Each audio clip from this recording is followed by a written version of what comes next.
శ్రీమాత్రే నమః. నమస్కారం. సద్గురు జ్యోతిష్యాలయం వారి యొక్క ఆంగ్ల నూతన సంవత్సర రాశి ఫలితాల తర్వాత ఫిబ్రవరి రాశి ఫలితాలు మనం తెలుసుకోబోతున్నాం. జాతకం అనగానే అందరికీ ఒక క్యూరియాసిటీ.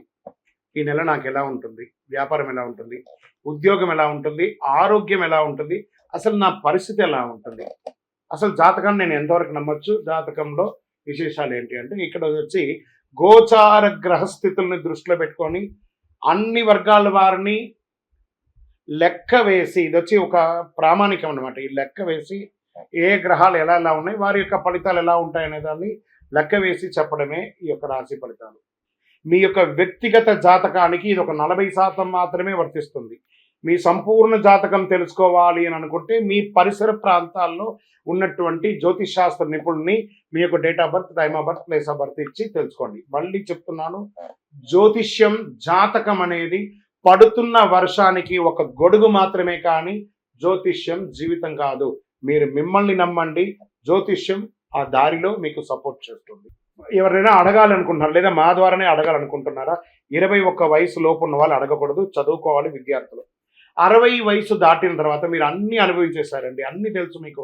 జీవితంలో అన్ని వర్గంలో ఉన్నటువంటి వసతులు, కష్టాలు, సుఖాలు అన్నీ పొందారు కాబట్టి మీరు దైవ ప్రార్థన చేసుకోండి, మీకు అన్ని మేలుగా జరుగుతుంది.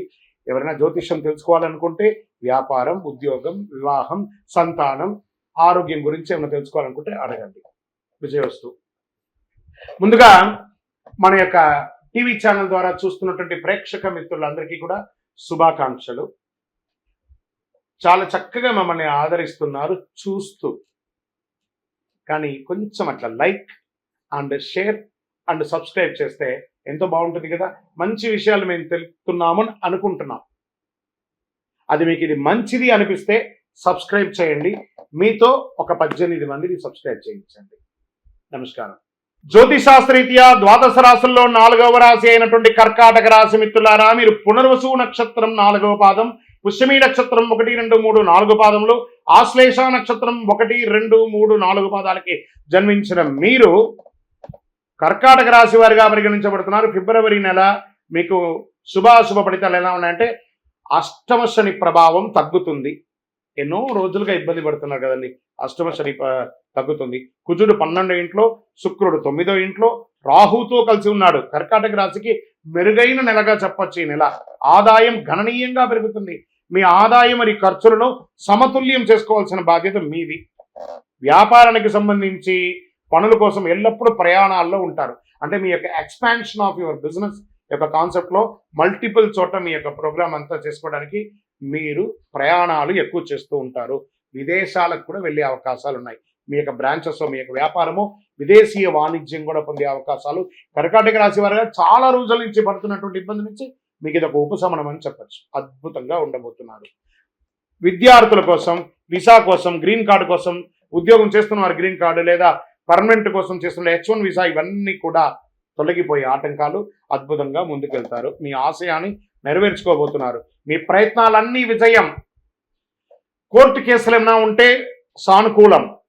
అన్ఎక్స్పెక్టెడ్, చూసారా, అన్ఎక్స్పెక్టెడ్ అంటే నేను ఊహించనే చూడలేదే, అలాంటి ఆర్థికమైనటువంటి సపోర్ట్స్ మీకు రాకపోతున్నాయి. మల్టిపుల్ ఇన్కమ్ సోర్స్ అని చెప్పి ఇలా తిరుగుతుంటే చూసారా, మీకు తెలియకుండా ఎప్పుడో పెట్టుబడి ఇప్పుడు మీకు కలిసి వస్తుంది. పురోగతి కోసం మీరు చేసే ప్రయత్నాలు అన్నీ కూడా ఫలవంతంగా ఉంటుంది. కొంతమందికి ప్రయాణాలు అనుకూలంగా ఉంటుంది. కానీ ఇక్కడ ఉన్నాడు చూసారా, ఒక నోరు బాగా ఉన్నప్పుడు ఈ కర్కాటక రాశి వారు అప్పుడప్పుడు నాలికతోనే చెడ్డ పేరు తెచ్చుకుంటారు. మీ నోటి ద్వారానే మీరు చెడ్డ పేరు తెచ్చుకుంటారు. ఫస్ట్ మీ గృహంలో గెలవండి. భార్యాభర్తల మధ్య సఖ్యతను పెంచుకోండి. ఆ చిన్న అహంకారాన్ని పక్కన పెట్టేయండి. ఈ గో ఉంది చూసారా, అందులో ఈ తీసేసేయండి. హ్యాపీగా వెళ్ళండి. భార్యాభర్తలు ఆనందంగా ఉంటారు, లేదా ఆ మనస్పర్ధలు అలాగే ఉంటుంది. అదొకటి చూసుకోండి. అన్నదమ్ములు, అక్కచెల్లెలు, భార్యాభర్తలు, తల్లిదండ్రులు కూర్చొని హ్యాపీగా మాట్లాడండి. ఒక విహారయాత్ర వెళ్ళండి. మీ మనసులో ఒకరికొకరు ఉన్నటువంటి క్లేశాన్ని ఒక్కసారి చెప్పుకోండి. అందరూ ఓపెన్ అయిపోండి. అద్భుతంగా ఉంటారు. రానున్న రోజులంతా కూడా మీకు ఫలవంతంగా ఉండబోతుంది. భార్యాభర్తల మధ్య విభేదాలన్నీ తొలగిపోతుంది. కుటుంబం సంతోషంగా ఉంటారు. గృహప్రవేశాలు, వివాహాది శుభకార్యాలు, అన్ని రకాలైనటువంటి శుభకార్యాలు పొందారు. రియల్ ఎస్టేట్ రంగం వారికి అద్భుతంగా ఉండబోతాయి. ఏమండి మీరేమో రియల్ ఎస్టేట్ అంటున్నారు, భారతదేశం అంతా రియల్ ఎస్టేట్ పడిపోతుందంటే, ఏమండి అందరు ఇల్లులు కొనట్లేదా? వ్యాపారాలు చేయట్లేదా? మీకు బాగుంది, ప్రయత్నం చేయండి. ఎవరికో అవకాశం ఉంటుంది, ఎవరో కొంటారు, ఎవరో తీసుకుంటారు, మీకు కూడా కలిసి వస్తుంది. ప్రయత్నం చేయండి, 100% మీకు ఉంటుంది.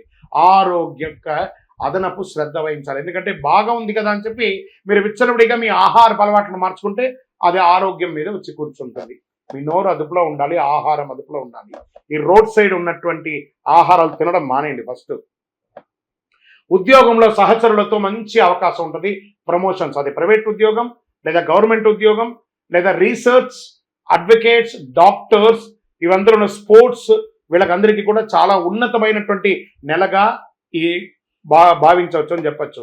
పోటీదారులంతా కూడా వ్యాపారంలో తగ్గుతారు. మీకు అద్భుతమైనటువంటి ఎక్స్పెన్షన్లో దొరుకుతుంది ఇండస్ట్రీ జోన్లో. మహిళలకి ఇది ఒక అత్యున్నతమైనటువంటి నెలగా చెప్పచ్చు. ఉద్యోగం చేస్తున్న వారికి మంచి యోగం, ఎంటర్‌ప్రెన్యూర్‌గా ఉన్నటువంటి మహిళలకి ఇది ఒక యోగ కాలం అని చెప్పచ్చు. చిన్న తరహా పరిశ్రమలన్నీ కూడా విజయం సాధిస్తారు. సబ్సిడీలు కూడా పొందే అవకాశాలు బాగా ఉన్నాయి. మాస చివరిలో స్వల్ప అనారోగ్య సమస్యలు వస్తున్నాయి. విద్యార్థులు కష్టపడి చదవండి, పదోన్నతి పొందుతారు. నిరుద్యోగులకి ఆఫర్స్ వస్తున్నాయి. వివాహం కాని వారికి వివాహమయ్యి సంతానం కోసం ఎదురు చూస్తున్నారా? Get ready. వ్యవసాయదారులకు చాలా బాగుంది. షేర్ మార్కెట్ అయితే సూపర్ అని చెప్పచ్చు. ప్రయత్నం చేయండి. లాంగ్ టర్మ్లో ఇన్వెస్ట్ చేయండి. ఇంట్రాడేలో పోగొట్టుకోకండి, లాంగ్ టర్మ్లో చేయండి. వ్యవసాయదారులకు చాలా బాగుంది. మీడియా రంగం వారికి యోగాది యోగ కాలం అని కూడా చెప్పచ్చు. ఐటీ రంగం వారికి అద్భుతం అని కూడా చెప్పచ్చు. నూతన ఉద్యోగం కోసం ప్రయత్నం చేసిన వారికి గెట్ రెడీ. మీ బ్యాగ్లంతా సర్దుకొని రెడీగా కూర్చోండి. ఆఫర్ లెటర్ వచ్చేస్తున్నాయి, అద్భుతంగా ఉంటారు. రాజకీయ నాయకులకి క్షేత్రస్థాయిలో మంచి పేరు వస్తుంది. ప్రజా ఆదరణ కూడా చాలా బాగా పొందుతారని కూడా చెప్పచ్చు. అనుకూలమైనటువంటి రోజులు ఫిబ్రవరిలో 3, 6, 8, 11, 17 ఇవన్నీ కూడా మీకు చాలా అనుకూలం ఇస్తాను కూడా చెప్పచ్చు. చంద్రాష్టమం ఇంత బాగుంది కదా, మరి మధ్యలో కాస్త బ్రేక్ కూడా కావాలి కదా. మనకు కొంచెం అహం వచ్చేస్తుంది బాగుంటే. అప్పుడు దానికి ఏం చేయాలి? ఆ అష్టమంలో చంద్రుడు కూర్చుంటాడు కాబట్టి వాడు కొంచెం మనం కంట్రోల్ చేస్తాడు. ఎలా? ఫిబ్రవరి 27, 2, 2005 అంటే ఆఖరి రోజు అని కూడా చెప్పవచ్చు. ఉదయం 4:37 అండి. 1/3/2025 అంటే మార్చి 1వ తారీఖున ఉదయం వరకు ఈ 2.5 రోజులు ఇబ్బంది పెడతాడు. జాగ్రత్త పెట్టండి. ఆహారం తినేటప్పుడు, సంతకం పెట్టేటప్పుడు, వాహనం నడిపేటప్పుడు జాగ్రత్త. మరి అదృష్ట సంఖ్య అనుకుంటే 5, 6. అదృష్ట రంగు అని చెప్పుకుంటే కాషాయం రంగు, ఊదా రంగు మీకు చాలా కలిసి వస్తుంది. పూజించాల్సినటువంటి దైవం ఎవరు? కలవు వెంకటనాదాయ వెంకటాద్రి సమంస్థానం బ్రహ్మాండే నాస్తి కింద వెంకటేశ సమోదేవో నభూతో నభవిష్యతి. తిరుపతికి వెంకటేశ్వర స్వామి వారికి పోయి మొక్కండి. కాలినడకగా మెట్లెక్కండి, చక్కగా దర్శనం చేసుకోండి. ఆ వెంకటేశ్వర స్వామి వారికి అంగ ప్రదక్షిణం చేయండి. అన్ని రకాలుగా మీకు కలిసి వస్తుంది. కనకదారా స్తోత్రాన్ని 24/7 వింటూ ఉండండి, మీకు అనుగ్రహం వస్తుంది. విష్ణు సహస్రనామ పారాయణాన్ని చేయండి, అద్భుతంగా ఉంటారు. శనివారాల్లో ఆంజనేయ స్వామి వారికి తులసి మాల వేసి చక్కగా తమలపాకుతో అర్చన చేసి వడమాల వేసి నమస్కారం చేయండి. ఇంకనూ అతి శక్తివంతమైనటువంటి కరుంగాలి మాలను ధరించండి. మనకు అన్ని రకాలుగా ఉన్న దైవశక్తి కూడా కావాలి కదా. అతి శక్తివంతమైనటువంటి కరుంగాలి మాల ధరించడం వల్ల ఆరోగ్యపరంగా బాగుంటారు, ఐశ్వర్యంగా బాగుంటారు, సమాజంలో పేరు ప్రఖ్యాతులు పొందుతారు. అన్ని రకాలైనటువంటి అనుకూలం కలుగుతుంది, ప్రతికూలమంతా తొలగిపోతుంది. ఇంకా గురుగారు మేము మా యొక్క వ్యక్తిగత జాతకం మీ ద్వారా తెలుసుకోవాలనుకుంటున్నాం. అయితే మీ యొక్క కింద మా నంబర్ కనబడుతుంది సారా, ఆ నంబర్కి మీ యొక్క date of birth, time of birth, place of birth WhatsApp చేయాలి, కాల్ చేయకూడదు. మా అడ్మిన్ మీకు రిప్లై ఇస్తారు. శ్రీమాత్రే నమః. స్వామియే శరణమయ్యప్ప. అందరికీ అయ్యప్ప స్వామి వారి యొక్క విశిష్టతలంతా కూడా మనం గత కొన్ని నెలలుగా చెప్పుకుంటూ వచ్చాం కదా. శబరిమలలో ఈ సంవత్సరం చాలా అద్భుతమైనటువంటి పూజలన్నీ కూడా జరిగింది. ఏ విధమైనటువంటి ఇబ్బంది కలగకుండా జరిగింది. మీ అందరికీ ఇది ఒక ఆహ్వానంగా పడుతున్నాం. తిరుపతికి దర్శనానికి వెళ్ళే ప్రతి ఒక్కళ్ళు కూడాను రైల్వే స్టేషన్ నుండి, బస్టాండ్ నుండి 3 కిలోమీటర్ల దూరంలో ఉన్నటువంటి అయ్యప్ప స్వామి వారి 18 అవతారముల దేవాలయం. ఇది ప్రపంచంలోనే మొట్టమొదటి దేవాలయం అండి. అయ్యప్ప స్వామి బ్రహ్మచారిగా శబరిమలలో ఉన్న అయ్యప్ప ఒక అవతారమే, కానీ అంతకుముందు ఉన్నటువంటి 17 అవతారాలను బ్రహ్మశ్రీ డాక్టర్ చంద్రమౌళి గురుస్వామి గారు రీసెర్చ్ చేసి 2016 నవంబర్ 9 నాడు ప్రతిష్ఠ చేసి సమాజానికి అంకితం ఇచ్చారు. మాల వేసుకున్న ప్రతి భక్తులు లేదా ప్రతి భక్తులు కూడా ప్రపంచంలో చూడవలసినటువంటి ఒక అద్భుతమైనటువంటి క్షేత్రం. 27 దేవాలయాలు ఒకటే ప్రాంగణంలో ఉంటుంది, 18 అవతారాలుగా. రండి, దర్శనం చేసుకోండి. మరియు అతి త్వరలో అశ్విని పర్యంతం రేవతి అభిజిత్ నక్షత్రాలకు 28 నక్షత్రాలకు ప్రపంచంలో ఎక్కడ లేదు. మన దేవాలయంలో ఆ నక్షత్ర దేవాలయాన్ని నిర్మించబోతున్నాం. ఏ నక్షత్రానికి ఆ నక్షత్రం ప్రదక్షిణం చేసుకోవచ్చు. అతి త్వరలో ఆ యొక్క ఫొటోస్తో సహా అవన్నీ కూడా మీకు పెట్టడం జరుగుతుంది. 28 దేవాలయాలుగా దాన్ని కట్టబోతున్నాం. ఆధ్యాత్మిక ప్రపంచంలో ఉన్నటువంటి భగవద్బంధువులందరూ దేవాలయాన్ని దర్శనం చేసుకోండి. ఉదయం 6 నుంచి 11 గంటల వరకు, సాయంత్రం 5 నుంచి 8 గంటల వరకు ఈ యొక్క దర్శనం ఉంటుంది. జీవకోన అనే ఒక ప్రాంతంలో జీవలింగేశ్వర స్వామి సన్నిధానంలో 365 రోజులు శివుని మీద నీళ్లు పడుతున్నటువంటి ప్రాంతం కాబట్టి దాన్ని జీవకోన అంటారు. అందులో ఈ యొక్క దేవాలయం ఉంటుంది. తప్పకుండా రండి, దర్శనం చేసుకోండి, స్వామివారి అనుగ్రహం పొందండి. జీవితంలో పుట్టినందుకు ఒక్కసారైనా శబరిమలకి వెళ్ళాలి అని అంటారు చూసారా, మనకు ఆ స్వామివారి అనుగ్రహం ఉంటేనే ఆ ప్రాంతంలో మనం అడుగు పెట్టగలం. శరణమయ్యప్ప, చంద్రమౌళి వెంకటేశ్వర గురుస్వామి.